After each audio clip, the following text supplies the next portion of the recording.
Professor Wilson, professor de biologia, professor mestre em fisiologia do sistema endócrino. Hoje eu vou dar sequência ao vídeo anterior e vamos falar um pouco mais a respeito da nova variante aqui do Brasil nesse ano de 2021.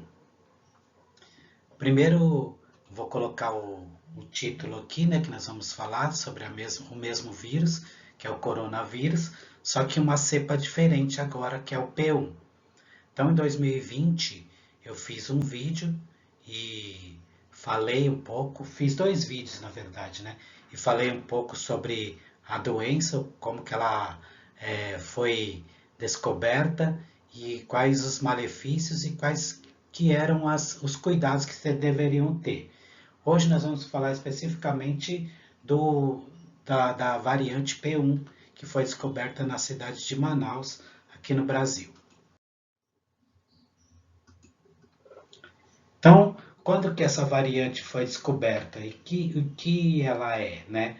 Então, a nova cepa do coronavírus foi identificada pela primeira vez em 4 pessoas que voltaram ao Japão depois de uma viagem ao estado do Amazonas.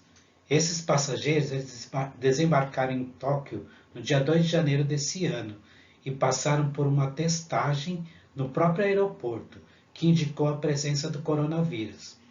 Após a análise desses 4 indivíduos, o Instituto Nacional de Doença Infecciosa lá do Japão identificou no dia 6 de janeiro que o vírus encontrado nesses 4 passageiros se tratava de uma nova variante com 12 mutações diferentes. 12 mutações nessa nova cepa encontrada lá no Japão por passageiros que vieram do Brasil. O caso foi tornado público lá no Japão pelo Ministério de Saúde do Japão no dia 10 de janeiro, que alertou as autoridades brasileiras. Aí no dia 12 de janeiro, cientistas brasileiros e do Reino Unido publicaram um estudo mostrando que a nova variante do coronavírus é uma descendente da linhagem do B1 1.28, que já circulava no Brasil. Ela foi batizada pelo nome de P1. E onde que ela ataca? Ela ataca especificamente as células pulmonares ali, as células do sistema respiratório, conforme a imagem está mostrando. Os cientistas também identificaram a presença da nova variante em 13 de 31 amostras, ou seja, 41% de testes de Covid-19 coletados de pacientes de Manaus antes do dia 15 e 23 de dezembro. Entretanto, a nova variante que foi detectada aqui no Brasil não foi detectada em 26 análises genômicas, né, de Manaus coletadas entre março e novembro do ano passado, de 2020.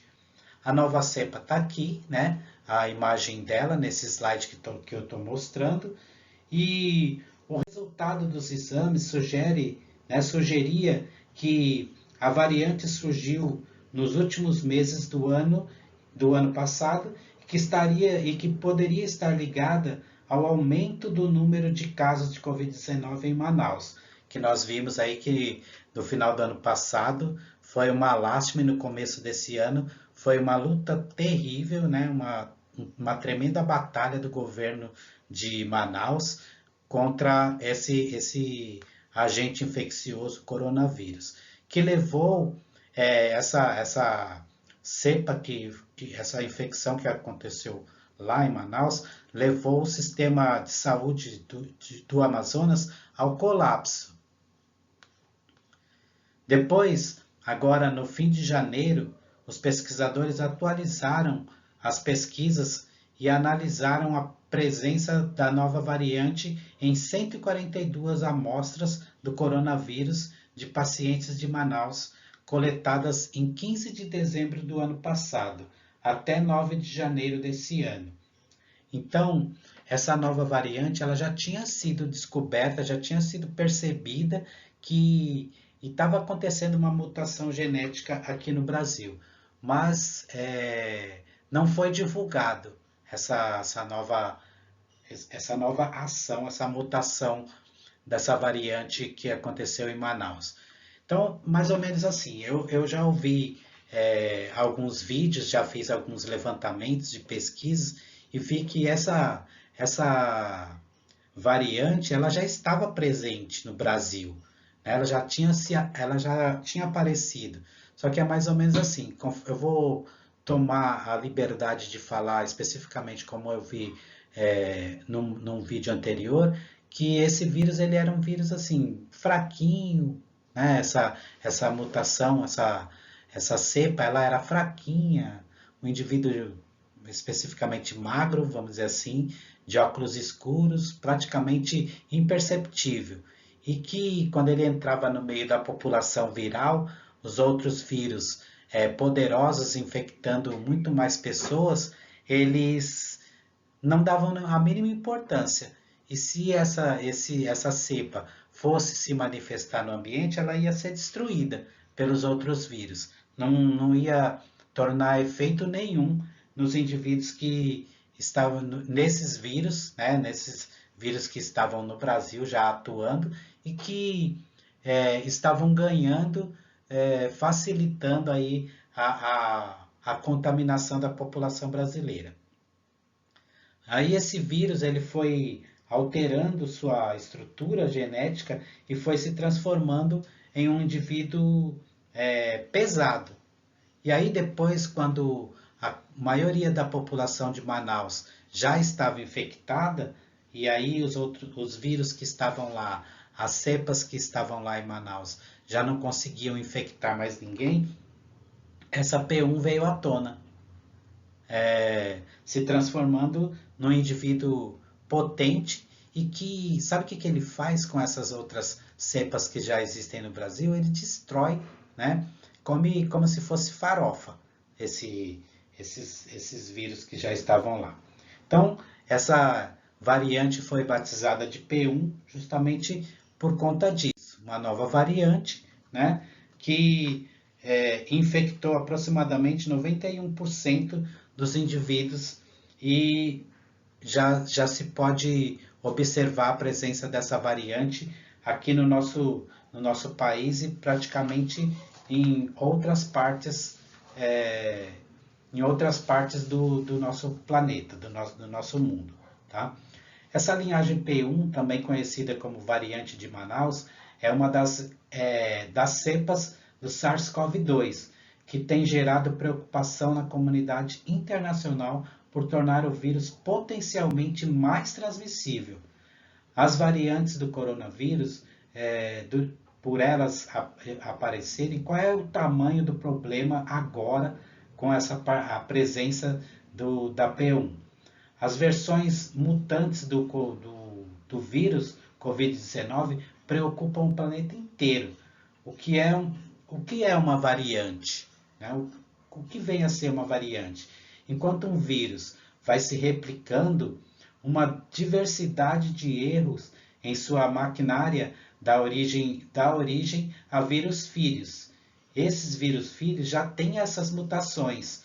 E se as mutações forem desvantajosas para esses filhotes virais, eles serão eliminados da população.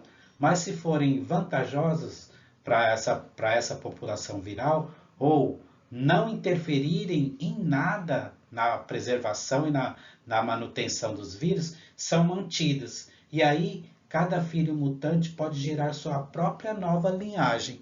Foi o que aconteceu com esse vírus.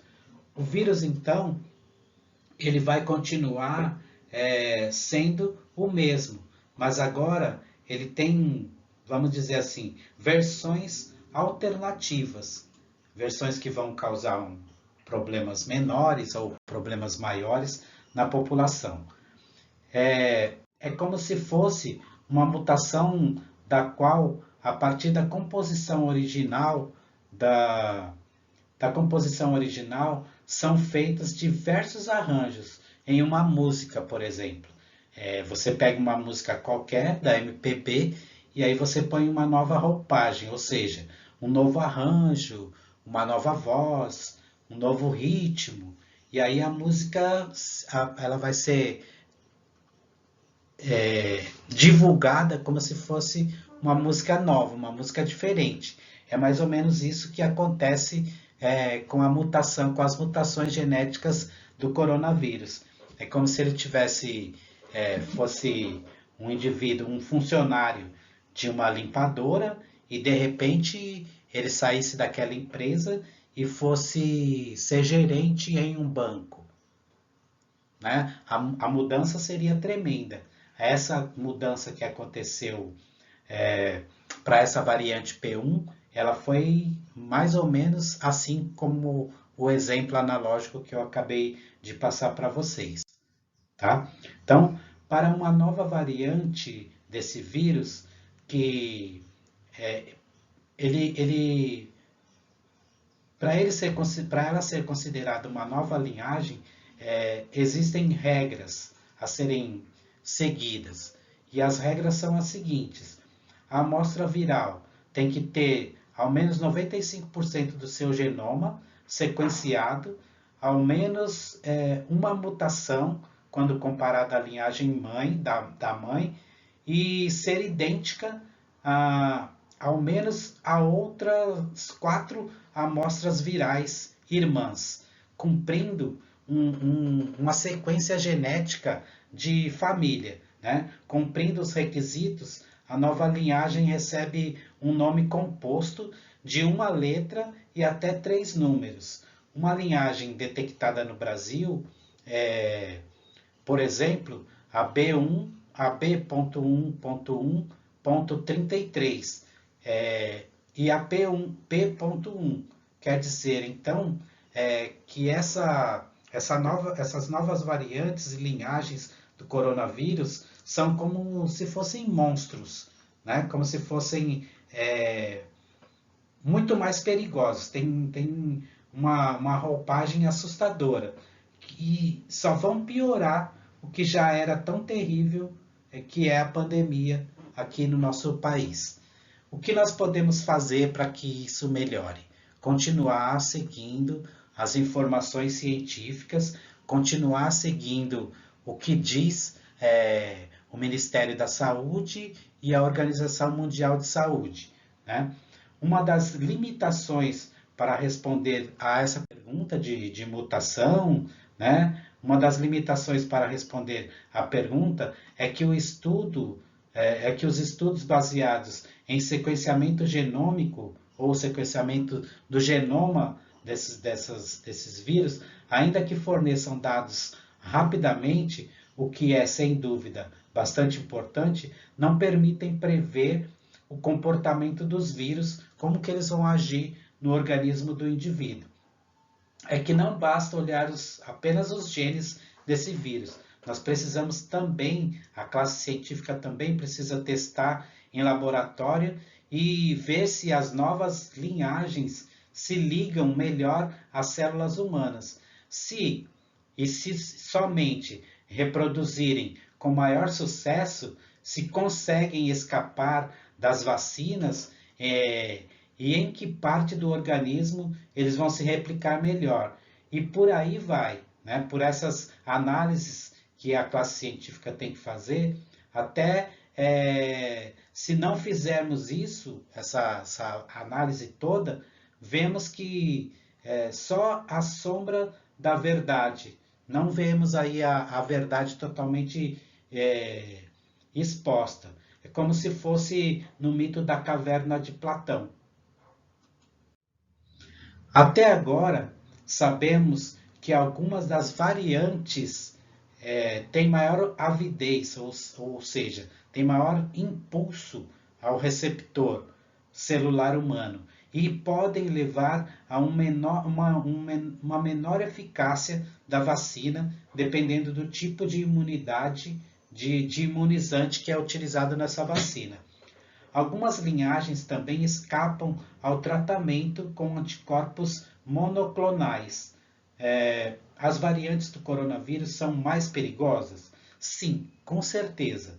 Né? As variantes que são selecionadas aqui, que nós selecionamos aqui na imagem sequente, necessariamente possuem algumas vantagens. Muitas delas são mais infecciosas, se ligam mais fortemente nas células e se tornam mais transmissíveis. Esse é o grande problema que estamos enfrentando nesse ano de 2021, nesse primeiro semestre de 2021. Então, só notícia ruim? Não. Né? Tem notícias boas também. A vacinação mundial, ela vem surtindo efeito, ela está fazendo bastante diferença nos indivíduos que estão vacinados e nos países que estão levando a sério a vacinação. Contamos que, por enquanto não se tem toda a vacina necessária aqui para o Brasil, nós vamos contar com o quê? Vamos contar com vamos dizer assim, um entendimento da população brasileira a esse isolamento, a continuarmos nesse isolamento e vamos contar com a compreensão total, da população total. Se nós pudermos ficar em casa, usarmos máscaras quando precisarmos sair, higienização das mãos, higienização do corpo, das roupas, quando se sai para as ruas, e seguirmos todas as normas científicas, nós poderemos contar uma história melhor no futuro. Se não, né, nós não poderemos contar essa história, não faremos parte da história futura. Então, o que a ciência diz? Vamos nos manter isolados neste momento, enquanto a solução não se expande no nosso país e no mundo como um todo. Mais um vídeo, né, falando sobre Covid-19, sobre o coronavírus, sobre SARS-CoV-2 e agora especificamente sobre a P1, uma nova cepa, uma nova variante desse vírus descoberta aqui no Brasil. Espero que vocês tenham entendido, que vocês tenham sentido aí a nossa, vamos dizer assim, a nossa súplica em ficarem em casa, em ficarem isolados, em pensarem na vida nesse momento. A economia é importante? Muito, mas nós temos que pensar na vida humana como um todo, aqui no Brasil, tá bom? Então, até a próxima palestra, até o próximo vídeo que for gravado, e agradeço muito a paciência com que vocês têm me ouvido.